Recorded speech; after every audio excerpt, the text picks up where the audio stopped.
अस्सलाम वालेकुम बच्चों। तो आज हम हाज़िर हुए एक नए कोर्स के साथ। 9th क्लास का जो नया कोर्स आया है उसका चैप्टर नंबर 2 और चैप्टर का नाम है एटॉमिक स्ट्रक्चर।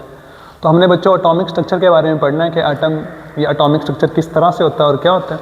तो चलिए बात करते हैं बेटा, चूँकि हम पढ़ रहे हैं एटॉमिक स्ट्रक्चर से, तो सबसे पहले हम बात करते हैं कि एटम क्या होता है। आप केमिस्ट्री में नए हैं बच्चे सारे, तो नए होने की वजह से आप लेक्चर को ध्यान से सुनना है ताकि आपको पता चले कि एटम किस चीज़ का नाम है, एलिमेंट क्या चीज़ होती है और एटम क्या होता है।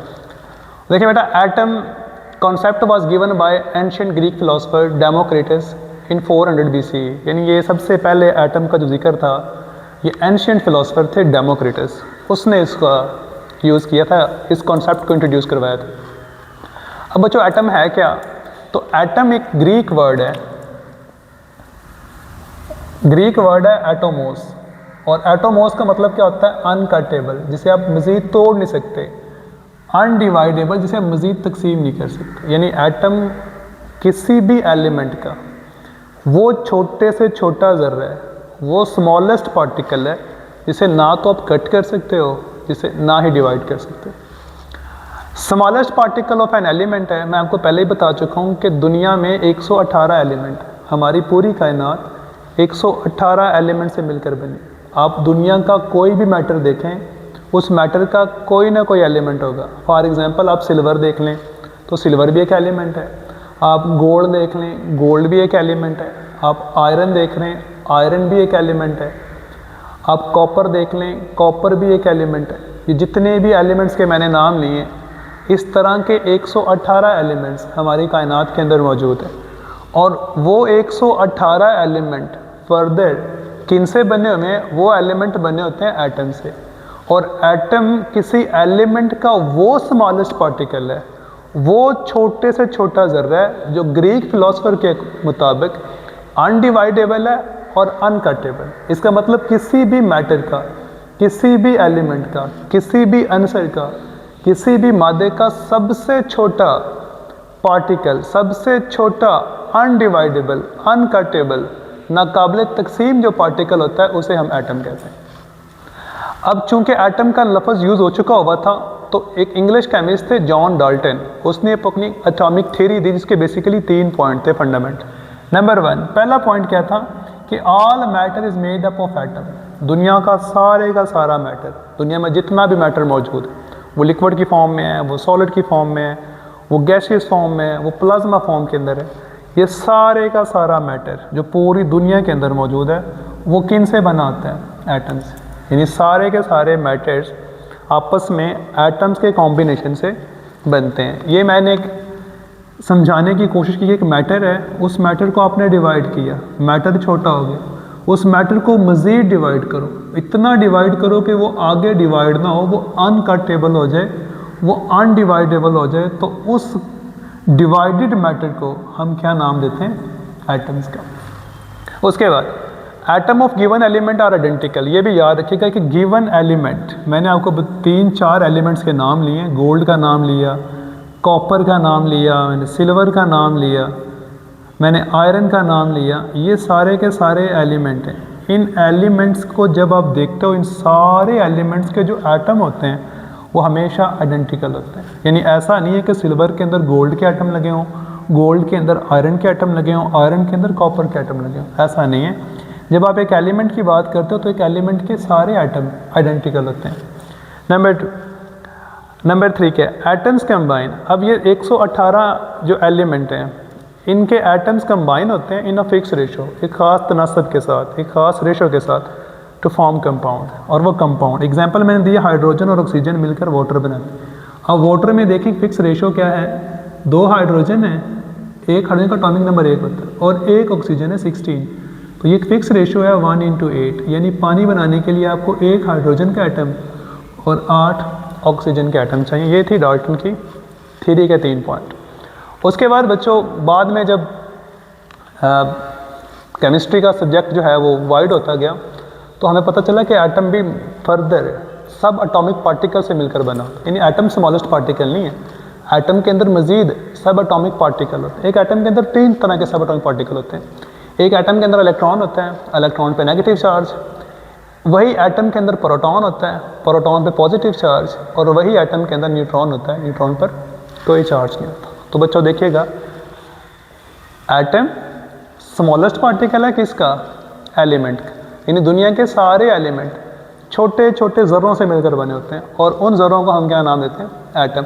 आगे एटम के अंदर मज़ीद सब एटॉमिक पार्टिकल हैं, और एटम के अंदर 3 सब एटॉमिक पार्टिकल, इलेक्ट्रॉन, प्रोटॉन और न्यूट्रॉन। मुझे पता है कि ये चीज़ें, ये नाम अभी आपके लिए नए हैं, लेकिन आपने बच्चों इस सीक्वेंस को साथ लेके चलना है ताकि आपके लिए ये आसानी हो जाए। तो आपने याद रखना है कि इलेक्ट्रॉन, प्रोटॉन और न्यूट्रॉन, ये 3 नाम हैं जो आगे जहाँ तक आपने पढ़ना है, आपका इनसे वास्ता पढ़ना, आपने याद रखना है। इलेक्ट्रॉन एटम का सब एटॉमिक पार्टिकल है, प्रोटॉन भी एटम का सब एटॉमिक पार्टिकल है, और न्यूट्रॉन भी एटम का सब एटॉमिक पार्टिकल है। ये कंसीडर कर लें कि एटम जो है, एटम के 3 बच्चे हैं, एक का नाम इलेक्ट्रॉन है, एक का नाम प्रोटॉन है और एक का नाम न्यूट्रॉन है। तो इलेक्ट्रॉन पे नेगेटिव चार्ज है, प्रोटॉन पे पॉजिटिव चार्ज है, न्यूट्रॉन पे कोई चार्ज नहीं है। अब इंटरेस्टिंग फैक्ट बता दूं कि एटम्स हमारी बॉडी के अंदर भी हैं। इंसानी बॉडी 7 × 10⁻27 एटम से मिलकर बनी होती है। यानी हमारी बॉडी के अंदर ऑलमोस्ट इतने एटम हैं। अगर इतने एटम हैं तो मैं पूछूंगा सब एटॉमिक पार्टिकल कितने हैं? आप कहेंगे सर एक एटम के अंदर 3 सब एटॉमिक पार्टिकल हैं। तो अगर इतने एटम हैं तो हमारी बॉडी में 7 × 3 टाइम्स जो होंगे वो सब एटॉमिक पार्टिकल होंगे। अब बच्चों क्वेश्चन है कि अगर सारे के सारे एलिमेंट एटम से मिलकर बने हैं तो फिर ये एलिमेंट डिफरेंट क्यों होते हैं? गोल्ड डिफरेंट है, आयरन डिफरेंट है, कॉपर डिफरेंट है, हाइड्रोजन डिफरेंट है, ये सारे डिफरेंट क्यों हैं? तो बच्चों देखो, बड़ी इंटरेस्टिंग बात बता रहा हूँ। हमारे पास 2 एटम, एक हाइड्रोजन है, एक सोडियम है। ये दोनों डिफरेंट क्यों हैं? हाइड्रोजन देखें तो हाइड्रोजन के पास क्या क्या चीज़ें मौजूद हैं। हाइड्रोजन सबसे पहला एलिमेंट है पीरियोडिक टेबल का। इसके पास 1 प्रोटॉन, 0 न्यूट्रॉन और 0 इलेक्ट्रॉन। यानी हाइड्रोजन दुनिया का वो वाहिद एलिमेंट है जिसके पास कोई इलेक्ट्रॉन नहीं है। 1 प्रोटॉन है, 0 न्यूट्रॉन है और 1 इलेक्ट्रॉन। यानी हाइड्रोजन के 3 सब एटॉमिक पार्टिकल में प्रोटॉन है, ना न्यूट्रॉन है, ना इलेक्ट्रॉन है। सोडियम की बात करें तो सोडियम का एटॉमिक नंबर तो 11 है। इसके पास 11 प्रोटॉन, 12 न्यूट्रॉन और 11 इलेक्ट्रॉन है। तो देखें बच्चों, इन दोनों में फ़र्क नोट करें। सिर्फ हाइड्रोजन के पास 1 प्रोटॉन है, सोडियम के पास 11 प्रोटॉन है। अब एलिमेंट डिफरेंट क्यों होते हैं? एलिमेंट डिफरेंट इसलिए होते हैं क्योंकि उनके सब एटॉमिक पार्टिकल्स की तादाद डिफरेंट होती है। हर एलिमेंट के, हर एटम के जो सब एटॉमिक पार्टिकल हैं, इनकी तादाद, इनकी क्वांटिटी, इनके नंबर्स डिफरेंट होते हैं। इसी वजह से एलिमेंट यानी एटम भी डिफरेंट होते हैं। अगर तो ये इनके सब एटॉमिक पार्टिकल सेम आते तो फिर एटम भी सेम होने थे। अब चूंकि इनके सब एटॉमिक पार्टिकल डिफरेंट हैं, हर एटम के अंदर प्रोटॉन, न्यूट्रॉन और इलेक्ट्रॉन की अलग अलग तादाद होती है। इसी वजह से ये एटम भी क्या होते हैं? डिफरेंट। अगर आपसे कोई क्वेश्चन पूछे कि elements are different, why? Element different क्यों होते हैं? तो बच्चों बड़ा सिंपल सा आंसर है, आपने बताना है कि एलिमेंट्स के जो एटम्स होते हैं, उनके जो सब एटॉमिक पार्टिकल होते हैं, उन सब एटॉमिक पार्टिकल्स के जो नंबर होते हैं, उनकी तादाद, उनकी अमाउंट डिफरेंट होती है। इसीलिए एलिमेंट यानी एटम भी क्या होते हैं? एलिमेंट भी डिफरेंट होते हैं। अब बच्चों नेक्स्ट क्या है कि हमने इसकी भी डिस्कवरी पढ़नी है, इसकी भी डिस्कवरी पढ़नी है और इसकी भी डिस्कवरी पढ़नी है। तो ये तीनों एटम की डिस्कवरी के बाद इलेक्ट्रॉन, प्रोटॉन और न्यूट्रॉन डिस्कवर कैसे हुए? तो सबसे पहले है डिस्कवरी ऑफ इलेक्ट्रॉन। हमने इलेक्ट्रॉन को किस तरह डिस्कवर करना है, मैंने ये लिखा हुआ है, आप इसको नोट भी कर सकते हैं और आप इसको अंडरस्टैंड भी कर सकते हैं। The electron was discovered by passage of electric current through gases. अब ये क्या बात हुई? हम तो पढ़ते हैं कि करंट पास होता है तारों में से, हमने पढ़ा कि करंट पास होता है किसी कंडक्टर में से, लेकिन यहाँ पे हम क्या कर रहे हैं? करंट को पास करवा रहे हैं गैसेज में से।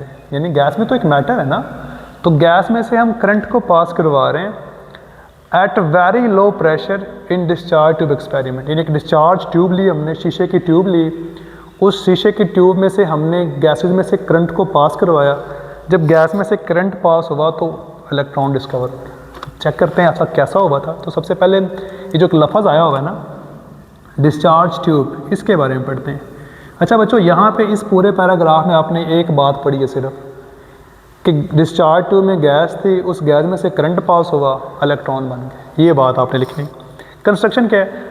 Discharge tube is a very hard glass tube. ये एक वेरी हार्ड ग्लास ट्यूब होती है जो नॉर्मली बल्ब्स के ऊपर भी लगी होती है या वो ट्यूब्स के अंदर भी लगी होती है। तो एक ग्लास ट्यूब है प्रोवाइडेड विद 2 मेटालिक इलेक्ट्रोड। एक ग्लास ट्यूब लेनी है, ये ग्लास ट्यूब है और इस ग्लास ट्यूब को आपने 2 मेटालिक इलेक्ट्रोड दे देने। अब बच्चों ये 2 मेटालिक इलेक्ट्रोड कोई अजीब गरीब चीज़ नहीं है। आपने बैटरी के 2 टर्मिनल देखे होंगे, एक पे पॉजिटिव चार्ज होता है और एक पे नेगेटिव चार्ज होता है। सिमिलरली आपने 2 प्लेटें लेनी है, एक प्लेट को बैटरी के पॉजिटिव टर्मिनल से कनेक्ट कर देना है, वो एनोड बन जाएगा। दूसरी मेटालिक प्लेट को आपने बैटरी के नेगेटिव टर्मिनल से कनेक्ट कर देना है, वो कैथोड बन जाएगा। यानी ये एक्सपेरिमेंट है। एक ट्यूब ली, इस ट्यूब के अंदर 2 मेटालिक इलेक्ट्रोड लगाए, एक इलेक्ट्रोड को नेगेटिव टर्मिनल से जोड़ा, वो कैथोड बन गया, एक को हमने पॉजिटिव टर्मिनल से जोड़ा, वो एनोड बन गया।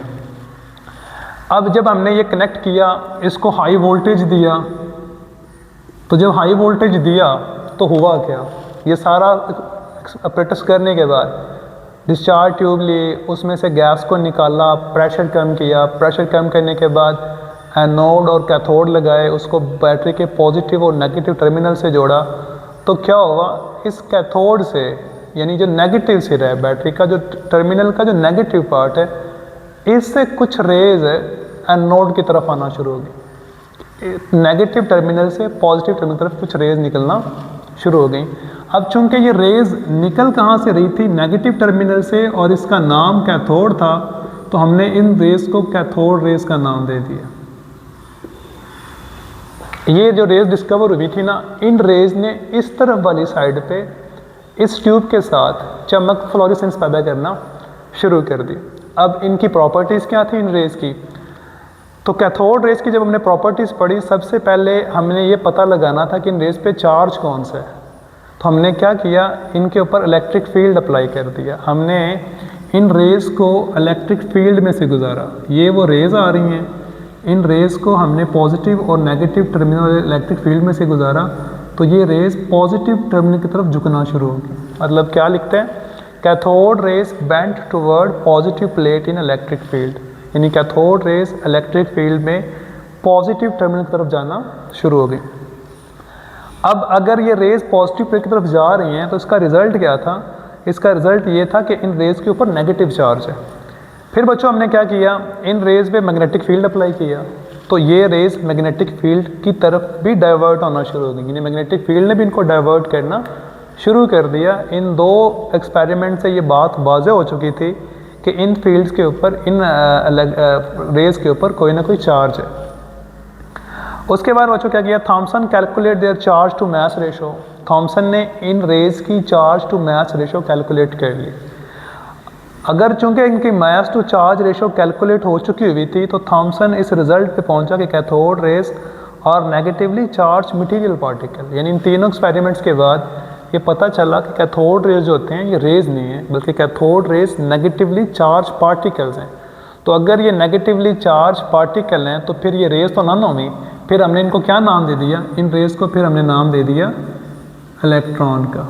तो इस तरह इन प्रॉपर्टी से हमें ये भी पता चला कि ये सिर्फ रेज नहीं है बल्कि नेगेटिवली चार्ज पार्टिकल हैं, और इन नेगेटिवली चार्ज पार्टिकल को हमने क्या नाम दे दिया, इलेक्ट्रॉन का। बच्चों यहाँ से एक क्वेश्चन आता है कि डिस्चार्ज ट्यूब के अंदर हम गैस के प्रेशर को कम ही क्यों रखते हैं, ज़्यादा प्रेशर पे एक्सपेरिमेंट क्यों नहीं हो सकता। तो बच्चों याद रखिएगा कि ज़्यादा प्रेशर में गैसेज में से करंट पास ही नहीं होता, तो गैसेज में से करंट पास करवाने के लिए उसके प्रेशर को हमें कम करना पड़ता है। तो ये था आज का लेक्चर, होपफुली आप इसको समझ गए होंगे। अल्लाह हाफ़िज़।